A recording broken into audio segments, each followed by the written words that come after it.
आज अपने अगला भाग पढ़ेंगे। ये यूरोप में राष्ट्रवाद का अंतिम पार्ट होगा ये, और ये नहीं पूरा हो जाएगा ये। देखो, राष्ट्रवाद की दर्शीय कल्पना, यानी कोई भी देश है उनकी जो कल्पना है वो क्या होती है उसके बारे में विस्तार से पढ़ते हैं। एक मिनट, ये क्या हो गया। तो राष्ट्रवाद की जो कल्पना है उसके बारे में अपने देखते हैं कि किसी शासक, ये क्या हो रहा है, यानी किसी शासक को एक चित्र या मूर्ति के रूप में अभिव्यक्त करना आसान है। यानी किसी शासक को चित्र या मूर्ति के रूप में अपन अभिव्यक्त करना तो आसान है, किंतु एक राष्ट्र को चेहरा कैसे दिया जा सकता है। 18वीं और 19वीं सदी में कलाकारों ने राष्ट्र का मानवीकरण करके इस प्रश्न को हल किया। तो 19वीं यानी 18वीं और 19वीं सदी में जो कलाकार थे उन्होंने राष्ट्र का यानी मानवीकरण कैसे किया, उन्हें चित्रों के माध्यम से किया गया था। राष्ट्रीय प्रतीक चिन्हों का उन्होंने ज़्यादा से ज़्यादा प्रचार किया था। दूसरे शब्दों में उन्होंने एक देश को कुछ यूं चित्रित किया जैसे वह कोई व्यक्ति हो।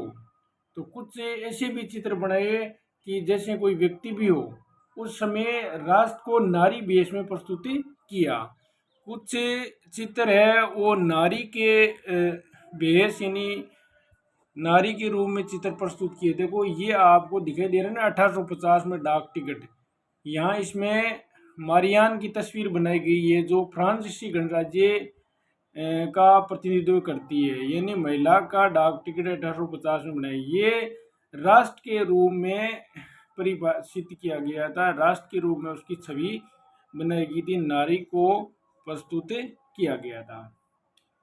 अब देखो एक बार ये कर लेता हूँ। राष्ट्र को व्यक्ति का जामा पहनाते हुए जिस नारी का रूप चुना गया है वह असली जीवन कोई खास महिला नहीं थी।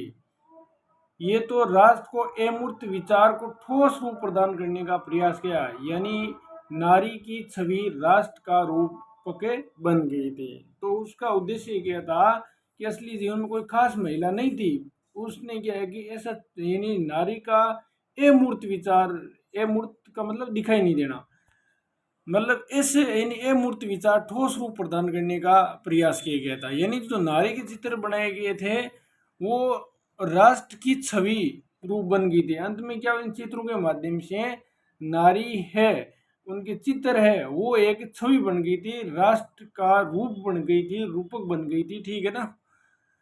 अब देखिए आगे आपको याद होगा, देखो हाँ, तो आपको याद होगा कि फ्रांसीसी क्रांति के दौरान कलाकारों ने स्वतंत्रता, देखो फ्रांस की जो क्रांति हुई थी उनमें देखो स्वतंत्रता, न्याय और गणतंत्र जैसे विचारों को अभिव्यक्त करने के लिए नारी रूप का प्रयोग किया गया। जब फ्रांस को आज़ादी मिली तब स्वतंत्रता, न्याय और गणतंत्र जैसे विचारों को ज़्यादा प्रचारित किया गया था, अभिव्यक्त किया गया था, और इसी के अर्थ में नारी का रूपक ये प्रयोग किया गया था। ये फ्रांस की देन है। स्वतंत्रता, न्याय और गणतंत्र जैसे विचार है वो फ्रांस की क्रांति से लिए गए थे। इन आदर्शों को विशेष वस्तुओं और प्रतीकों से अभिव्यक्त किया गया है। जो आदर्श है इन वस्तुओं या प्रतीकों के रूप में अभिव्यक्त किया गया था। जैसा कि आपको याद होगा कि स्वतंत्रता का प्रतीक लाल टोपी या टूटी जंजीर है, और इन सब को आम तौर पर एक ऐसी महिला के प्रतीकात्मक रूप से व्यक्त किया जाता है। तो स्वतंत्रता का प्रतीक जैसे लाल टोपी है या टूटी जंजीर है, ये प्रतीक चिन्ह बनाया गया था। आमतौर पर एक ऐसी महिला का प्रतीकात्मक रूप में व्यक्त किया गया जाता है जिसकी आंखों पर पट्टी बंधी हुई है और वे तराजू लिए हुई है। तो ऐसा महिला का चित्र दिखाया जाता है जिसमें उसकी आंखों पर क्या पट्टी बंधी हुई है और वे तराजू लिए हुए है हाथ के अंदर। ठीक है ना। तो ऐसा भी चित्र है वो बनाया गया था। ठीक है ना। अब देखो आगे अपन पढ़ते हैं। इस प्रकार नारी रूपों का आविष्कार कलाकारों ने 19वीं सदी में किया गया था। तो ज़्यादातर नारी का ही कलाकार है वो चित्र प्रस्तुत कर रहे थे। फ्रांस में उसे लोकप्रिय ईसाई नामक यानी फ्रांस में उसे लोकप्रिय ईसाई नाम मारियोन ने दिया गया था। यानी मारियोन का चित्र वो ज़्यादा प्रस्तुत किया गया था फ्रांस में, जिसने जनराष्ट्र के विचार को रेखांकित किया गया था। यानी जनता के जो विचार है वो ज़्यादातर रेखांकित किया गया था। इसके चिन्ह भी स्वतंत्रता और गणतंत्र के थे। यानी ज़्यादातर चिन्ह है स्वतंत्रता और गणतंत्र के विचार थे। जैसे देखो लाल टोपी है, तिरंगा है, कलंगी है, ये प्रतीक चिन्ह रूप से चुने गए थे। लाल टोपी, तिरंगा और कलंगी। मारियोन की प्रतिमाएं सार्वजनिक चौक पर लगाई गई थी। तो देखो यानी मारियान की प्रतिमाएं कहाँ पर लगी? जो सार्वजनिक जगह थी, जहाँ पर सार्वजनिक जितनी भी जगह थी उस पर यहाँ पर किसकी प्रतिमाएं लगाई गई थी? मारी आन की लगाई थी, ताकि जनता को एकता के राष्ट्रीय प्रतीक की याद आती रहे। तो एक राष्ट्रीय प्रतीक के रूप से चुना गया था ताकि जनता एक जगह हो सके और लोग उससे दाम्पत्य स्थापित कर सके। अब देखो मारियोन की छवि सिक्कों और डाक टिकटों पर अंकित की गई थी। तो मारियोन की जो छवि है सिक्कों और डाक टिकटों पर भी अंकित की गई थी। इस तरह जर्मन राष्ट्र का रूप बन गई। तो इसलिए मारियोन है उसका जर्मन राष्ट्र का रूप बन गई थी। अब देखो इसमें आगे क्या दे रहे कि इस तरह जर्मन राष्ट्र का रूप बन गई थी और यानी जर्मनियाई जर्मन राष्ट्र का रूपक बन गई थी। चाक्षुष अभिव्यक्ति में जर्मनियाई बलूत वृक्ष, यानी अभिव्यक्ति के लिए जर्मेनिया में बलूत नाम का वृक्ष के पत्तों को मुकुट पहनती थी। तो अभिव्यक्तियों में यानी अपने विचार प्रकट करने के लिए चाक्षुष अभिव्यक्ति में जर्मेनियाई बलूत वृक्ष के पत्तों का मुकुट पहनती है, क्योंकि जर्मन बलूत वीरता का प्रतीक है। क्योंकि जर्मन है वो बलूत वीरता का प्रतीक है, इसकी वजह वो क्या है, इस वृक्ष के पत्तों का मुकुट पहनती ताकि लोगों में राष्ट्रवाद की भावना आ सके। अब देखो आगे अपन बात करेंगे। देखो ये चित्र उस महिला का दिखा दे रखा है। ठीक है ना। देखिए इसको ध्यान से कि जर्मनियाई चित्रकार फिलिप वेट 1848 में, ये चित्रकार जर्मन ने इस चित्र को सूती झंडे का बनाया गया, क्योंकि इसे सेंट पॉल चर्च की छत से लटकाना था और जहां मार्च 1848 में फ्रैंक संसद में बुलाई गई थी। तो ऐसी जर्मनी चित्रकार फिलिप वेट का है जो चित्र देखो 1848 में नारी के रूप में प्रस्तुत किया गया था। तो इसी तरह ज़्यादातर अपन कह सकते हैं कि महिलाओं का चित्र। अब देखो यहाँ एक नया शब्द है, ये आप नोट्स बना सकते हो। यहाँ पर देखिए यानी रूपक का क्या अर्थ है? जब किसी अमूर्त विचार, अमूर्त होता है जो आपको दिखाई नहीं देता, ठीक है ना। जब जैसे लालच है, ईर्ष्या है, स्वतंत्रता, मुक्ति को किसी व्यक्ति या किसी चीज के लिए जरिए इंगित किया जाता है। ठीक है ना। कि लालच है, ईर्ष्या है, स्वतंत्रता, मुक्ति को किसी व्यक्ति या किसी चीज के जरिए इंगित किया जाता है। एक रूपात्मक कहानी के दो अर्थ होते हैं, एक शाब्दिक होता है, एक प्रतीकात्मक होता है। तो रूपक जब किसी अमूर्त विचार को किसी व्यक्ति या किसी चीज के जरिए इंगित किया जाता है, उसे रूपकात्मक कहानी के दो अर्थ होते हैं, एक शाब्दिक एक प्रतीकात्मक। तो ये इसका अर्थ आप नोट्स में लिख लेना। ये अपन पढ़ लिया था। आगे देखिए अपन बात करेंगे। ये इंपॉर्टेंट है, यहाँ पर आपको एबीसीडी में यहाँ पूछने की संभावना सबसे ज़्यादा, प्रतीकों का अर्थ क्या है। तो ये भी आप नोट्स बना सकते हो। देखो यहाँ देखो टूटी हुई बेड़ियां का अर्थ है आज़ादी मिलना। अब बाज छाप कवच, इसका अर्थ है जर्मन साम्राज्य की प्रतीक शक्ति है ये। बादशाह का उसका है जर्मन साम्राज्य की प्रतीक शक्ति है। और बलूत पत्तियों का मुकुट ये बहादुरी का प्रतीक है। और तलवार का है मुकाबले की तैयारी। तलवार का क्या अर्थ है? मुकाबले की तैयारी करना।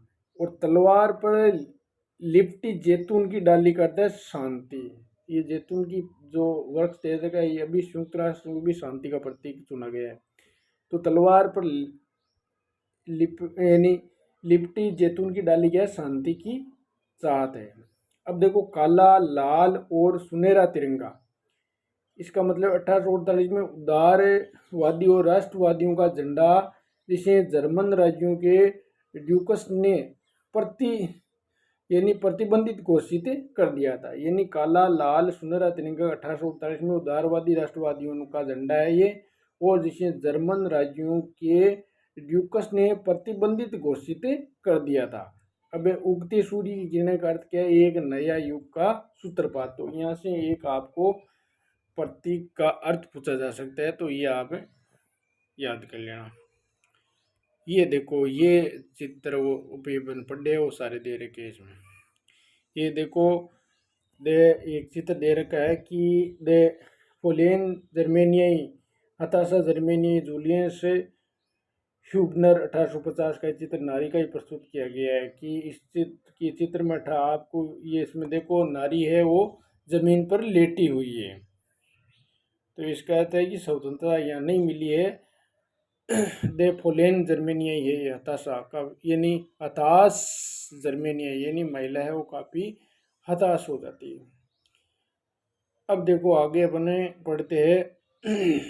देखो ये चित्र देखिए आप, जर्मनी गार्डिंग द राइन, राइन नदी पर पहरा देती जर्मनी। देखो ये तलवार ली क्या है कि महिला है वो राइन नदी पर पहरा देती है ये जर्मेनिया। तो ज़्यादातर महिलाओं का ही चित्र प्रस्तुत किया गया है। अब देखो आगे अपन बात करिए राष्ट्रवाद और साम्राज्यवाद। देखो यानी राष्ट्रवाद और साम्राज्यवाद के बारे में और अपन विस्तार से पढ़ते हैं। 19वीं सदी की अंतिम चौथाई तक राष्ट्रवाद का एक आदर्शवादी उदारवादी जनतांत्रिक स्वभाव नहीं रहा जो सदी के प्रथम भाग में था। इसका अर्थ क्या है कि 19वीं सदी के अंतिम चौथाई में, तो 19वीं सदी का अंतिम चौथाई का मतलब क्या हो गया कि 1875 के जो बाद में है उसका, ठीक है ना, यानी 1870 1890 1880 इसका जो यहाँ पर क्या है राष्ट्रवाद का आदर्शवादी उदारवादी जनतांत्रिक स्वभाव नहीं रहा था।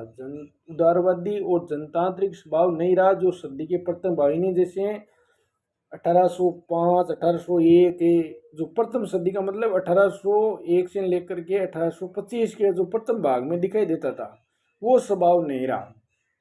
अब राष्ट्रवादी सीमित लक्ष्यों वाले संकीर्ण सिद्धांत बन गए थे। अब राष्ट्रवादी सीमित लक्ष्यों का एक संकीर्ण सिद्धांत, यानी संकीर्ण का मतलब छोटा, यानी एक छोटा सिद्धांत बन गया था, काफ़ी विस्तारित नहीं रहा। इसी बीच के दौर में राष्ट्रवादी समूह एक दूसरे के प्रति अनुदार होते चले गए थे। तो राष्ट्रवादी समूह एक दूसरे से प्रति अनुदार होते चले गए थे और लड़ने के लिए हमेशा तैयार रहते थे। तो राष्ट्रवादी समूह एक दूसरे के प्रति अनुदार होते चले गए और लड़ने के लिए हमेशा वो तैयार रहते थे। साथ ही प्रमुख यूरोपीय शक्तियों ने भी अपने साम्राज्यवादी उद्देश्यों की प्राप्ति के लिए अधीन लोगों की राष्ट्रवादी आकांक्षाओं का इस्तेमाल किया। तो यूरोपीय जो शक्तियाँ हैं अपने साम्राज्यवादी मतलब क्या है कि अपने जो देश है उसकी सीमा का विस्तार करना और अपने देश की जो सीमा है उसको बढ़ाना।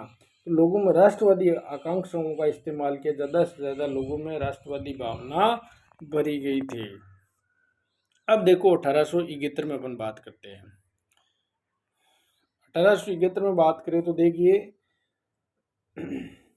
1871 के बाद यूरोप में गंभीर राष्ट्रवादी तनाव का स्रोत बालकन क्षेत्र था। ये इंपॉर्टेंट है वेरी वेरी, कि 1871 के बाद यूरोप में गंभीर राष्ट्रवादी तनाव का स्रोत क्या था? बाल्कन, यानी जो बाल्कन को लेकर के काफ़ी देश है आपस में उलझ गए थे। ये गंभीर राष्ट्रवादी तनाव था ये 1871 में यूरोप में बाल्कन क्षेत्र। इस क्षेत्र में भौगोलिक और जाति भिन्नता थी। कारण क्या था? भौगोलिक भिन्नताएं भी थी, यानी जो भूभाग है वो एक जैसा नहीं था, और जाति भी अलग अलग थी, अलग अलग निवास कर, यानी अलग अलग क्षेत्र में अलग अलग जातियां निवास करती थी। इसमें आधुनिक की बात की तो रोमानिया है, इन जो बाल्कन क्षेत्र में है, जो रोमानिया है, बुल्गारिया है ना, और अल्बेनिया है, यूनान है, मेसिडोनिया है, क्रोएशिया है, बोस्निया है, हर्जेगोविना है, स्लोवेनिया है, सर्बिया है, मोंटीनीग्रो शामिल थे। तो ये ज़्यादातर देश इस चपेट में थे: रोमानिया, बुल्गारिया, अल्बेनिया, यूनान, Macedonia, Croatia, Bosnia Herzegovina, Slovenia, Serbia, Montenegro आदि शामिल। यानी ये जो युद्ध में आपस में उलझ गए थे, ये बाल्कन क्षेत्र के अंतर्गत ही आते हैं 1871 में। तो यहाँ बाल्कन क्षेत्र है काफ़ी गंभीर समस्या बन गई थी, और ये छोटे छोटे देश या राज्य है आपस में उलझ गए थे। क्षेत्र के निवासियों को आमतौर पर यानी स्लाव पुकारा जाता था। तो आमतौर पर क्या है? स्लाव पुकारा जाता था। बाल्कन क्षेत्र एक बड़ा हिस्सा ओटोमन साम्राज्य के नियंत्रण में भी था। तो बड़ा हिस्सा है ओटोमन साम्राज्य के नियंत्रण में भी आता था। बाल्कन क्षेत्र में रोमानी राष्ट्रवाद के विचारों को फैलने और ओटोमन साम्राज्य के विघटन में स्थिति काफ़ी विस्फोटक हो गई थी। ये कहने का तात्पर्य ये है कि यहाँ पर बाल्कन क्षेत्र रोमानी राष्ट्रवाद के विचारों को फैलने, यानी रोमानी जो है उनका राष्ट्रवाद यहाँ फैल रहा था, और ओटोमन साम्राज्य के विघटन हो गया था। ओटोमन साम्राज्य है वो भी बिखर गया था। तो यहाँ स्थिति काफ़ी विस्फोट हो गई थी। अब देखिए आगे,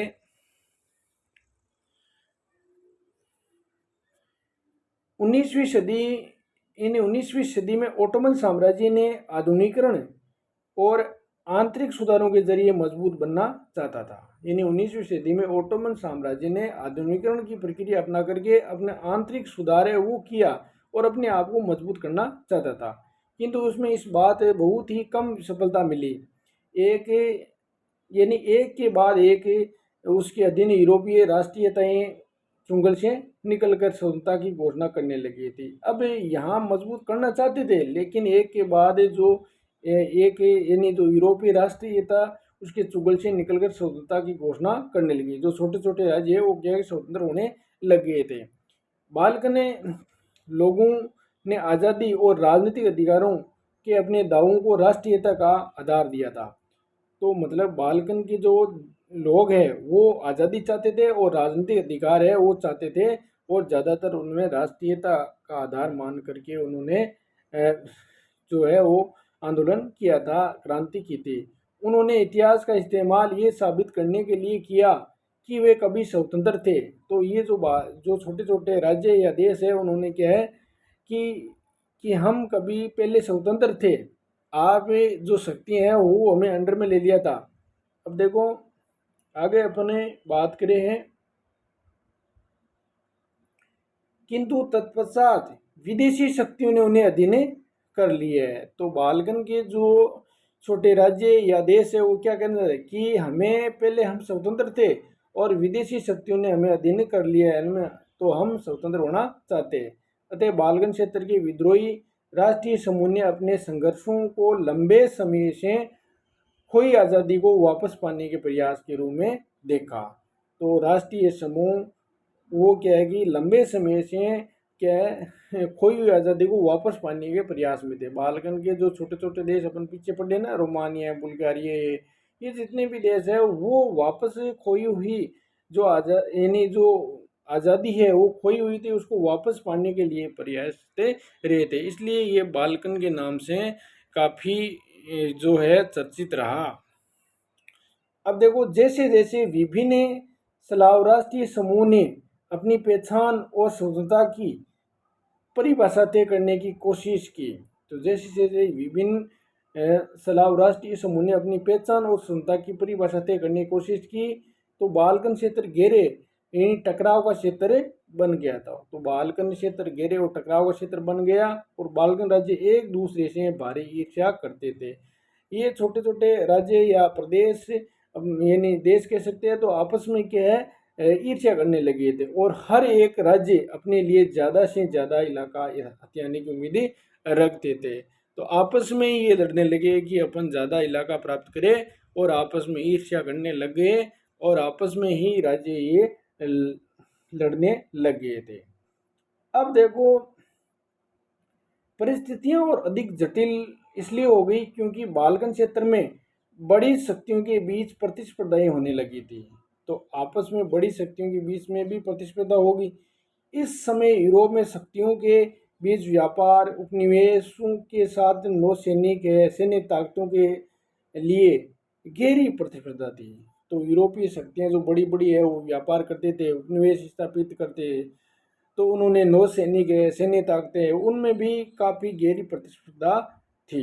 जिस तरह बाल्कन समस्या आगे बढ़ी और इसमें ये प्रतिस्पर्धाएं खुलकर सामने आ गई थी।